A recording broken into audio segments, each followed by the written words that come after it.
साथियों, स्वागत करता हूँ अपने यूट्यूब चैनल पर। स्टार्ट करते हैं वीडियो। आज मैं बात करूंगा अटैक ऑन ट्रम्प। ट्रम्प के रैली में ट्रम्प के ऊपर हो जाता है हमला।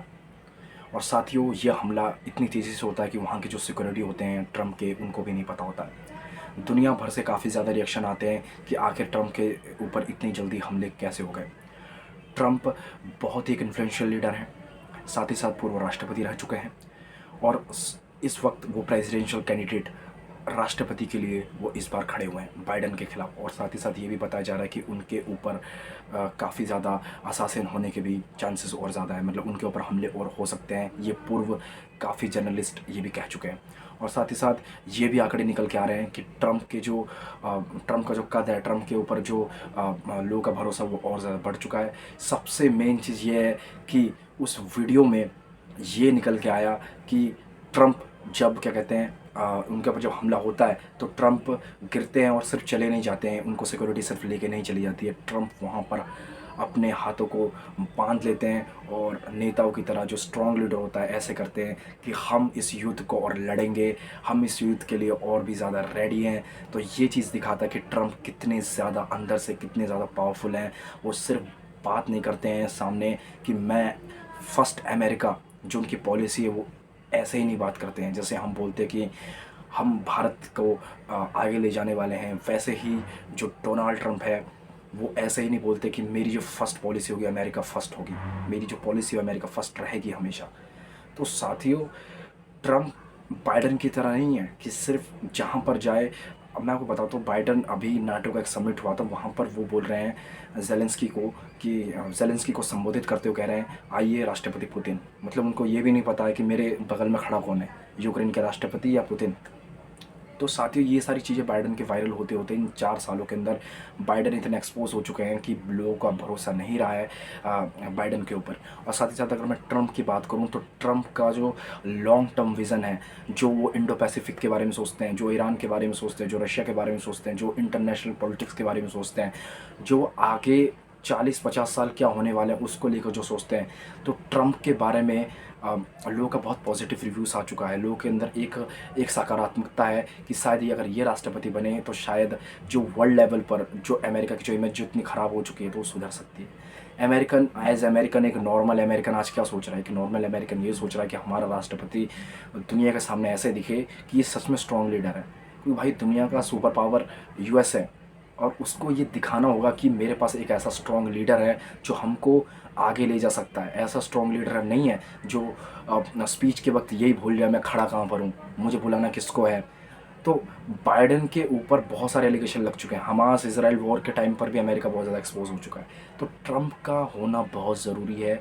आप देख सकते हैं जैसे ही रफ़ा के ऊपर हमला हुआ, अमेरिका ने अपने हाथ पीछे हटा लिए, इसराइल के ऊपर सारा प्रेशर आ चुका है। तो गाज़ा के मामले में भी, इसराइल के सामने में भी अमेरिका बहुत ज़्यादा एक्सपोज हो चुका है। और अमेरिका का ये एक्सपोज होना लाजमी भी है क्योंकि बाइडन जैसे राष्ट्रपति वो लीड नहीं कर, क्योंकि एक तरफा अगर देखा जाए तो बाइडन की उम्र भी 80 साल हो चुकी है। और 80 साल की उम्र में इतने बड़े देश का नेतृत्व करना इतना कोई आसान बात नहीं है। और साथ ही साथ उनके अंदर एक स्ट्रॉन्ग क्वालिटी भी नहीं है। एक और चीज़, वर्ल्ड रिएक्शन तो आया पर रूस का एक बहुत बड़ा रिएक्शन आया। रूस ने कहा कि जो ट्रम्प के ऊपर जो अटैक हुआ है उसका बाइडन एडमिनिस्ट्रेशन, मतलब बाइडन की जो सरकार है वो ज़िम्मेदार है। क्योंकि ट्रम्प के साथ रिश्ते रूस के बहुत अच्छे रहे हैं और पहले भी अच्छे रहे हैं। और हमेशा ट्रम्प का एक पॉजिटिव एक रुख रहा है रूस के प्रति। जब भी अगर हम बात कर लिए यूक्रेन वॉर के टाइम पर उन्होंने हमेशा कहा कि हम रूस को इतना पीछे धकेल नहीं सकते कि वो चाइना के साथ जाकर बैठ जाए और इतना इतना अकेला ना पड़ जाए, इतना आइसोलेट ना हो जाए कि रूस एक खतरा हो जाए पूरी दुनिया के लिए। पर बाइडन का ऐसा कोई लॉन्ग टर्म विजन नहीं है। बाइडन के पास ऐसा कोई लॉन्ग टर्म विजन होगा कैसे, क्योंकि बाइडन के पास हर एक लीडर के पास कोई ना कोई क्वालिटी होती है। पर बाइडन के अंदर आप देखेंगे कि उनके अंदर एक जज्बा ही नहीं दिखता कि कहीं पर जा रहे हैं तो हमें क्या करना चाहिए। उनके ओपिनियंस और जितने भी सारी चीज़ें हैं ये दिखाती हैं कि उन्हें इस बार हट जाना चाहिए और ट्रम्प को आ जाना चाहिए। और ट्रम्प इस बार जो उन्होंने उस रैली में अपना स्ट्रॉन्ग जो अपना व्यक्तित्व दिखाया कि अटैक होने के बाद भी मैं खड़ा हूँ, हम फाइट करेंगे, हम अमेरिका के लिए खड़े रहेंगे, ये चीज़ दिखाती है कि वो कितने स्ट्रॉन्ग लीडर हैं। और यही चीज़ ट्रम्प को आगे बढ़ाती है। यही चीज़ ट्रम्प को एक प्रेसिडेंशियल कैंडिडेट के लिए एक इनफ चीज़ें दिखाती हैं कि इस बंदे के अंदर ये क्वालिटी है। और साथ ही साथ भारत का भी रिएक्शन आया, सब ने अपने दुख जाहिर किए कि हाँ ये होना नहीं चाहिए, अपनी चिंता जाहिर की कि नहीं होना चाहिए इतना बड़ा अटैक।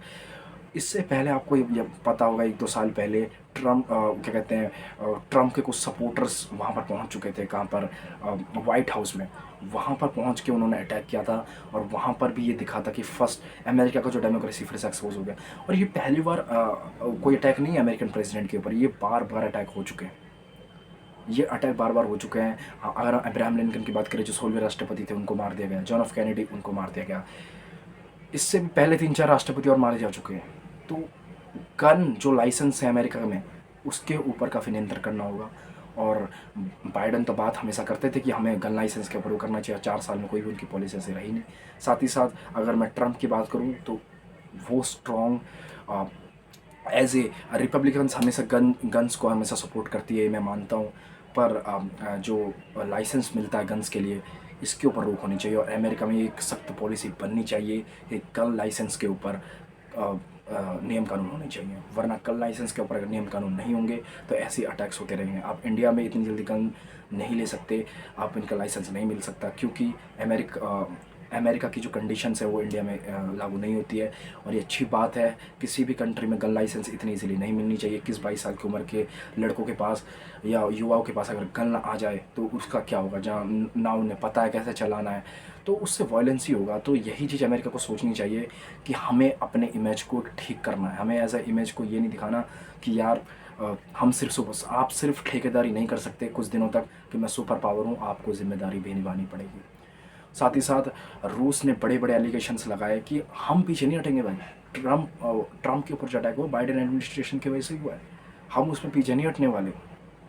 हम इसमें पीछे क्यों हटें, क्योंकि ट्रम्प के लिए भी सकारात्मक सोच है रूस के लिए। और ट्रम्प जब तक थे तब इतना विवाद हुआ नहीं था, और ट्रम्प होते तो यूक्रेन रूस का युद्ध भी नहीं होता।